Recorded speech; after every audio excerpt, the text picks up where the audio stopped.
Spring cleaning is in full swing, and I asked you guys the places that you have the most trouble deep cleaning or spring cleaning and how I could help. So I took those top 3 answers and I'm gonna clean along with you, as well as providing some tips along the way.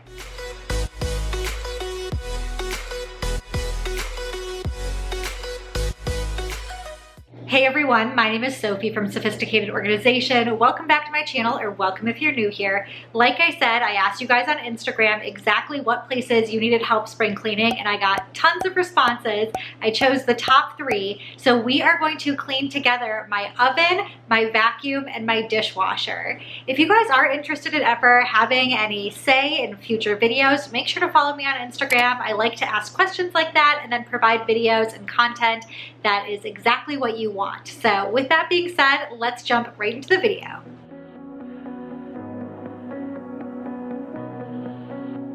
First up, we're going to start with the most common request, which is how to deep clean your oven. And some of you specifically asked how to clean your oven when it doesn't have a self-cleaning function.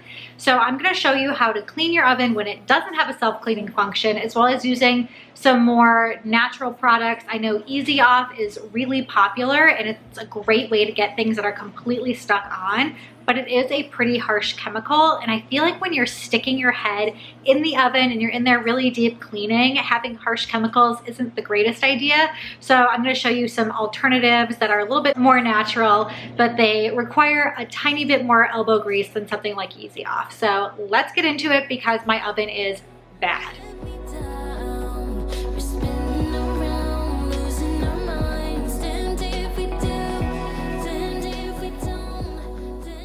After I pulled that drawer out of the oven, I want to show you that there's 2 ways you can clean under your oven and stove. The first way is kind of the easier way, and that's just taking your vacuum after you pull that drawer out and getting under there. And that gets a lot of the crumbs and things that are stuck there. But you'll see when I pull the actual stove and oven out, there's so much more that the little vacuum can't reach. So take an extra second, pull it out. Mine is not that heavy. It's really easy for me to slide out and get all of that with a broom. I knew I needed to pull mine out because I dropped a piece of spinach down there the other day, and you'll see as I'm sweeping that piece of green spinach. But anytime you drop something down there, for sure just pull it out and make sure you get rid of it, because if you leave food under there, it can get really gross. You'll even see that there's some drips down the side of my stove, so when you have it out, it's a great opportunity to wipe it down. Really, any multi-surface cleaner should do the job here, unless you have something crazy stuck on. For me, it was just a couple of drips, and that multi-surface cleaner cleaned it right up.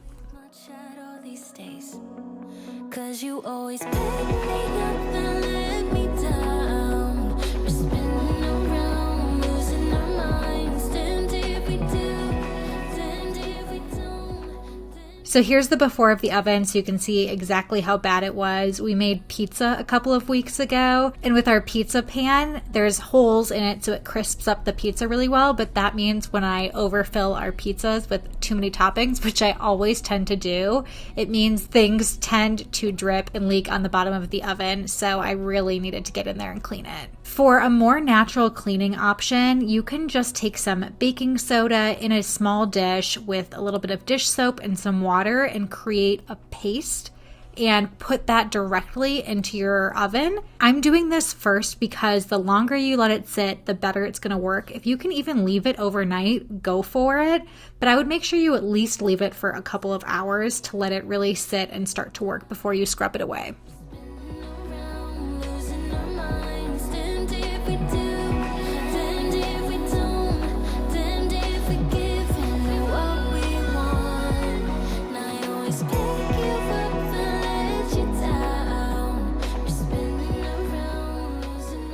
While that baking paste sits, I'm gonna clean off the stovetop, the drawer, and the oven racks, and I'm gonna use my favorite 2 tools to clean off the stovetop first. I have this Scotch-Brite cleaning pad. It comes in 2 different styles. One is just the sponge, and the other one comes with this little handle. Both work great, as well as a little cleaning razor that helps get anything that's stuck off the top. So I'm gonna do that right now. Tears in her eyes from the words Step one is just a quick wipe down. There was some stuff and crumbs on top of my stovetop, so I'm going to spray it down with that multi-surface cleaner again, and then take my razor blade to it and get anything that I can get off with the razor blade. And once I have those two steps done, I'm going to pull out one of my other favorite cleaners to use in the kitchen, Soft Scrub, and give it a scrub down with a non-abrasive sponge.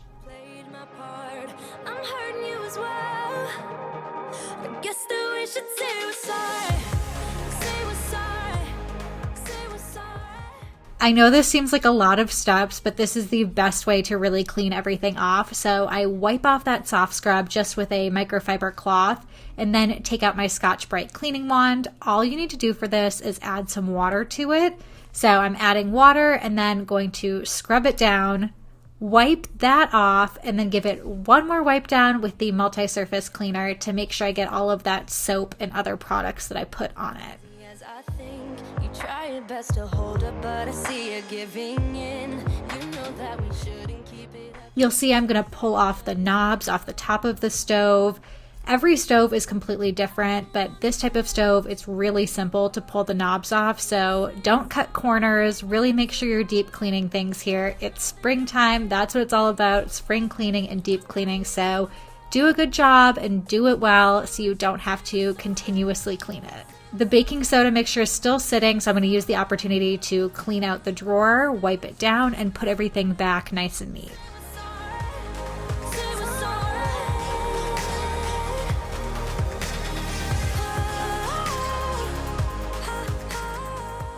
Once that baking soda mixture has sat for as long as you can let it sit, take just a small bowl of water and start scrubbing away. I'll link the sponge that I'm using. Again, it's a non-abrasive sponge, but you'll see a little bit later I do get in there deeper with a more scrubbing sponge to get all of that stuff that gets stuck on.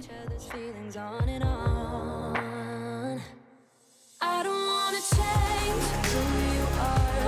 Things you say is always one step too far. But I know that I've played my part. I'm hurting you as well. Guess that we should say we're sorry. Say we're sorry. Say we're sorry. I guess that we should say we're sorry. Because this paste is so thick and I put a nice layer over the entire oven, it does require a couple of towels to get rid of all of it. So I'm wiping that initial amount away, and you'll see I come in with that more abrasive sponge for those areas where it's stuck on. And all I'm doing is just grabbing a little bit of that baking soda paste from a different spot in the oven and scrubbing away, and it comes right off. So like I said, it requires a tiny bit more elbow grease, but really not that bad, and then you get to avoid all of the harsh chemicals in most oven cleaners. Give in to love, believe in us, no matter what it does to my heart. Not used to this, no I'm not. It was like if we were to waste these moments, they're like poets to me.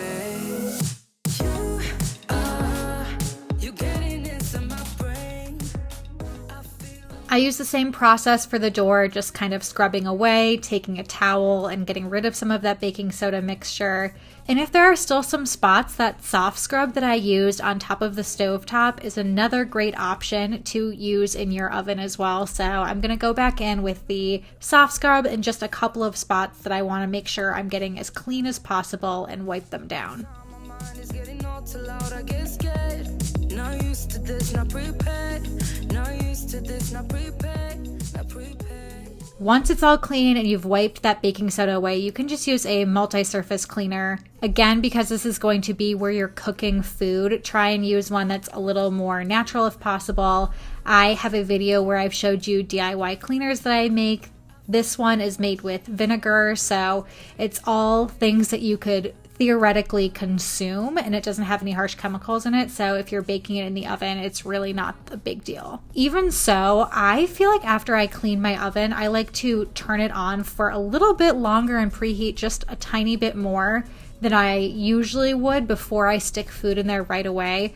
Sometimes I feel like there's cleaning products that are, especially on the top of the oven, that you might not be able to fully clean. And when you turn the oven on, I've had this happen before with baking soda. So really make sure you clean the top. But when you turn the oven on, I think the heat helps release some of those products that are stuck on it. And then I'll find a little bit of baking soda at the bottom of the oven after I turn the oven on. So you really want to make sure you don't put food in there, then turn the oven on and have all of those cleaning products fall into your food. You'd rather them fall into the bottom of your oven if you didn't quite get it as clean as possible.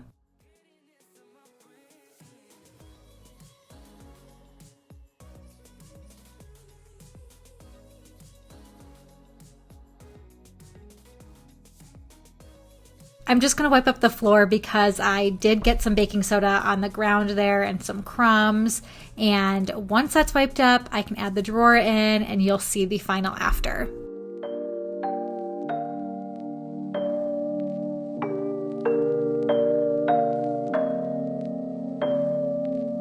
It's not that I don't care. One of the other really common questions was how to clean your vacuum. So that's really going to depend on what type of vacuum you have.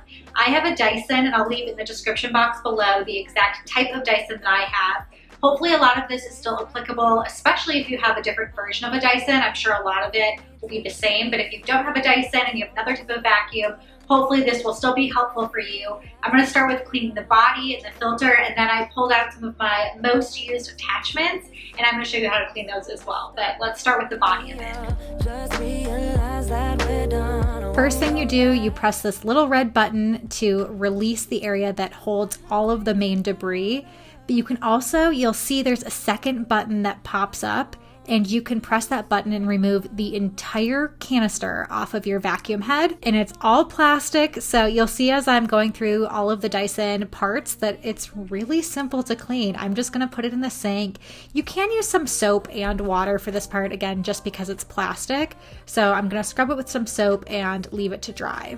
The top filter is really easy as well. Just unscrew it and you'll see how much dust I had accumulated in there. This part, Dyson just recommends using water to rinse it out. So I'm doing exactly what they recommend, rinsing it with some water, and you'll see how much cleaner it is. You don't need soap. You can tell when it's clean. Those little faucet marks show up, and then you just leave it to dry. Wanna be here alone. No, a place we used to go. For the rest of the head, I'm going to wipe it down with a microfiber cloth and multi-surface cleaner and try and get in as many of those nooks and crannies as I can. That we're done, don't come back. And I need to do this alone, so just stop calling me up. Just realize. For the long hose, it's really easy to detach. This is the part that I use the most often. This is what we use to clean our floors. And I actually had a follower let me know about this, that you can put a coin in the side of it and it will take that whole part out. Previously, when I first got it, I was just kind of snipping away at the hairs while that part was in, but with a simple twist of a coin, it pops right out and you can really get in there and clean really well. About it all the time. It won't stop until it's over. This part, along with the other Dyson parts, you can rinse out with some water. So you'll see me rinsing it, as well as the long hose. It almost doesn't fully fit in my sink. I'm lucky I have a larger sink basin, so it almost fits, but not quite. It won't stop until it's over. But I still think about it all the time. It's never over till it's over, baby. Yeah. Then for the actual roller part, I am going to take my scissors out and just simply cut some of those hairs. If you are a woman who has somewhat longer hair like I do, please tell me I'm not alone where I feel like my hair gets everywhere, especially in the bathroom. My husband is realizing that as we've been married for a little while now, that my hair just kind of gets everywhere, and the vacuum is a really quick way to clean it up, but it does get caught in that roller a little bit. The smaller upholstery attachment is the same as the larger head that I just cleaned. Take a quarter or a coin, you can pop the roller out, and the rest you can clean with water. Dyson recommends and points out how important it is for you to fully let all of these pieces dry. So I would really recommend leaving it overnight before you put your vacuum back together, and especially before you use it. So make sure when you're cleaning these parts, you do it far in advance of when you need to use your vacuum. Can't control or own me, but you're the one who's playing with my mind. Yeah. So I'm just dancing in the mess you left behind. Yeah. So I'm just dancing in the mess you left. The last one is how to deep clean your dishwasher, and I'm excited that a lot of you asked this question because my dishwasher could use a good deep clean. So I am running it right now. I'm gonna wait for it to finish and empty it out of all of the dishes, and we're gonna get right into cleaning it. Step one, I pull out the drawer and then get that filter out of there immediately. It just takes a little twist counterclockwise and it pulls right out. I'm using the same baking soda mixture to get the seal area with just a simple scrub around the edges. You'll see on the door it is definitely dirty, so it helps to get a little scrub there. But if you think about it, even if you're cleaning the inside of your dishwasher, those seals really won't get cleaned, so make sure you're paying attention there. And that baking soda is a perfect thing to use. I'm going to wipe it down with a multi-surface cleaner too to make sure I get rid of the baking soda before I move on to the next step, which is cleaning the rest of the parts and the filter from the bottom in the sink. My mind. Yeah. So I'm just dancing in the mess you left behind. I've shared this before, I think, on Instagram, but I get chia seeds stuck in this filter quite often. If you haven't pulled out your filter and you have been neglecting it, if you're somebody who likes chia seeds in your smoothies like I do, you'll probably find some chia seeds. You might find some other things. The first time that I learned that I was supposed to clean my dishwasher, I called maintenance at my first apartment. They found a shrimp tail in there. So check your filter. My rinse aid is almost done, so I'm going to add that to the dishwasher as well and finish it up. And now that I'm done with it, let me know if you use this same rinse aid. I feel like it's very popular. If there's another one that you use. I know I've been talking about more natural cleaning products and stuff, so I wonder if there's something else you can put in there. Let me know. Then to clean the dishwasher, I'm going to add some vinegar to a dishwasher safe bowl. Put it on the top rack and make sure I select a sanitize or cleaning cycle if you have that. Pretty much the longest cycle that you have possible, and let it run. You can also sprinkle some more baking soda in the bottom as well if you would like, but the vinegar should give it a nice good clean and sanitize. While the sanitizing cycle is running, make sure to wipe down the outside of the dishwasher and you'll see how sparkling clean it turns out. Left behind. Thanks so much for watching today. Hopefully you learned a little bit and got some motivation to clean your dishwasher, your oven, as well as your vacuum cleaner. If there are other areas that you're looking to deep clean and I didn't do it in today's video, I'm gonna leave a few different videos in the description box below. I've done a deep clean of my bedroom, my bathroom. I got some responses on how to deep clean and spring clean your washing machine. I have a deep clean of my laundry room, so lots of content already on my channel. If you haven't seen that already, make sure to check the description box below. But if you liked this video and you found that it was valuable, please leave it a thumbs up so I know you enjoyed it. Subscribe to my channel if you haven't already, and until next time, I will see you guys later.